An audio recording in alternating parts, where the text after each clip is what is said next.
Ustadz Ahmad Khan, mungkin kita perlu bagaimana sih Ustadz tanda-tanda, perlu melihat bagaimana tanda-tanda orang yang bertawakal dan juga pasrah kepada Allah Subhanahu wa taala secara tersirat dan juga secara zahirnya.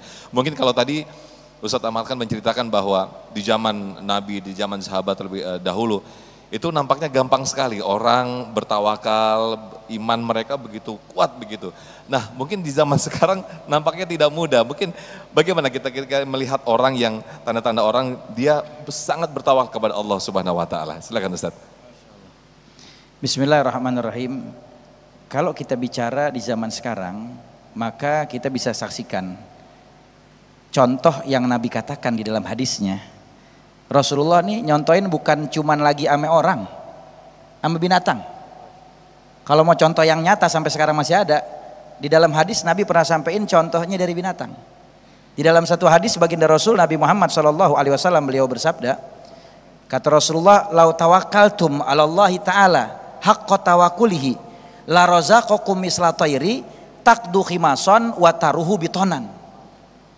Kata Nabi Muhammad, seandainya kalian bertawakal kepada Allah Subhanahu wa taala, menyerahkan segala masalah, menggantungkan segala harapan hanya kepada Allah Subhanahu wa taala, sebenar-benarnya bertawakal, nggak nanggung-nanggung tawakalnya, maka kalian akan diberikan rezeki oleh Allah Subhanahu wa taala dengan rezeki yang berlimpah sebagaimana yang diberikan kepada burung.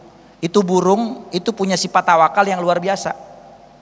Sampai sekarang kita suka lihat burung nggak? Lihat nggak? Burung. Woi. Nah, burung terbang tuh, ya. Itu kata Nabi, takdu khimason wa taruhu bitonan. Itu burung ketika dia mau keluar pagi-pagi dari sangkarnya, itu induknya burung, dia tawakal sama Allah Subhanahu wa taala. Padahal dia nggak tahu mau dapat rezeki makanan di mana. Kalau model kita kan pagi-pagi keluar rumah udah tahu tujuan kita. Ada yang ngojek, ya gak? Ada yang kanggali kubur, ya gak? Ada yang jadi guru, ya gak? Udah tahu apa kita punya kerjaan. Tetapi pekerjaan dan maisha itu tidak dijadikan sebagai sesuatu gantungan dan harapan, tetap bergantungnya kepada Allah.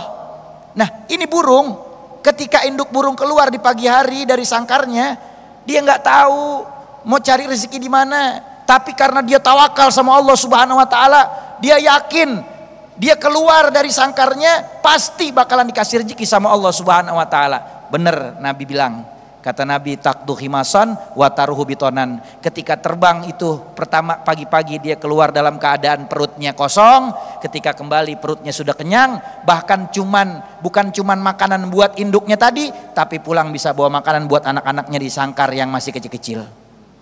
Contohnya tuh kalau kita mau implementasiin dari burung bisa. Tawakalnya tawakal burung. Serahin semuanya sama Allah Subhanahu wa taala. Tapi kita mesti ikhtiar. Mesti ikhtiar. Udah jangan tawakal aja ditawakal. Ibu ngelihat makanan di piring, perut ibu lapar. Tapi ibu nggak ikhtiar buat mengambil dengan tangan kanan dan menyuap ke mulut. Ibu bilang begini, udah tawakal aja, tawakal ntar juga kenyang. Bisa gak? Karena yang namanya tawakal setelah ada yang namanya ikhtiar. Maka mencontohlah tawakalnya burung, maka insya Allah kita akan menjadi orang yang betul-betul bertawakal kepada Allah Subhanahu wa taala. Begitu ya. Amin. Harusnya kita malu gitu saja ketika kita kurang bertawakal, kita malu terhadap burung ya. Masya Allah. Berikutnya saya ke Ibu Nunung yang sudah siap dengan pertanyaannya. Silakan Ibu Nunung, boleh berdiri? Ya, mic-nya boleh digeser ke Ibu Nunung, sudah? Oke, boleh berdiri Ibu Nunung, nanti insya Allah akan dijawab oleh Ustadz Yusya Hakam. Assalamualaikum warahmatullahi wabarakatuh. Waalaikumsalam warahmatullahi wabarakatuh. Saya Benung dari Masjid Salim Babul Jannah juga, dari Cilengsi. Maaf Pak Ustaz, saya mau bertanya masalah kesabarannya. Bagaimana kita menghadapi orang-orang yang menghina kita, yang menghujat kita, ya, yang menjolimi kita. Nah, saya itu udah sabar. Apakah orang tersebut itu ya harus kita lawan? Apa kita diamkan saja? Udah itu aja pertanyaan saya. Terima kasih Pak Ustadz.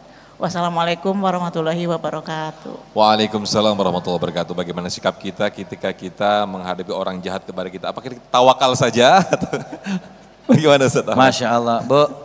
Kalau kita ada orang yang nggak suka, itu adalah sesuatu yang manusiawi. Kenapa? Jangankan kita yang banyak celaknya, banyak kotorannya, banyak dosanya, jauh dari kata sempurna. Baginda Rasul Nabi Muhammad SAW saja, beliau tidak luput dari orang yang mencaci, memaki, menghina, ya, dan juga orang-orang yang melakukan hal-hal yang tidak baik kepada Nabi.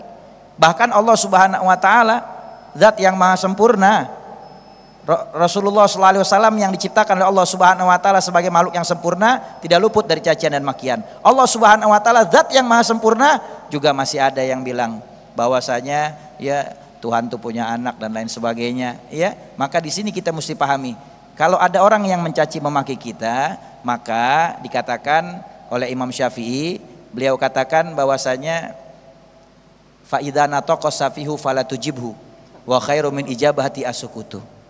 Kalau ada orang bodoh ngajak kalian bicara, mencaci, memaki, menghina, ngata-ngatain, ya, maka sebaik-baiknya jawaban adalah diam.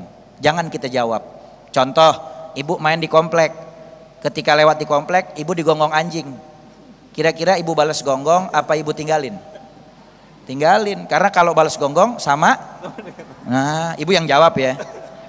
Iya, makanya udah tinggalin aja.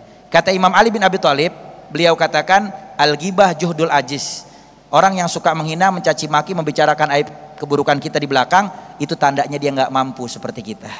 Serahin aja sama Allah Subhanahu Wa Taala, biar Allah yang balas. Doain biar dapat taufik hidayah Allah. Amin, amin, Masya Allah. Kalau orang gila ngejaci kita ngebalas sama aja orang gila. Baik, Masya Allah, tabarakallah, menarik apa yang dibahas oleh guru-guru kita tadi. Kita masih ada satu segmen di sesi tanya jawab, tetaplah bersama kami di Damai Indonesiaku Spesial Ramadan.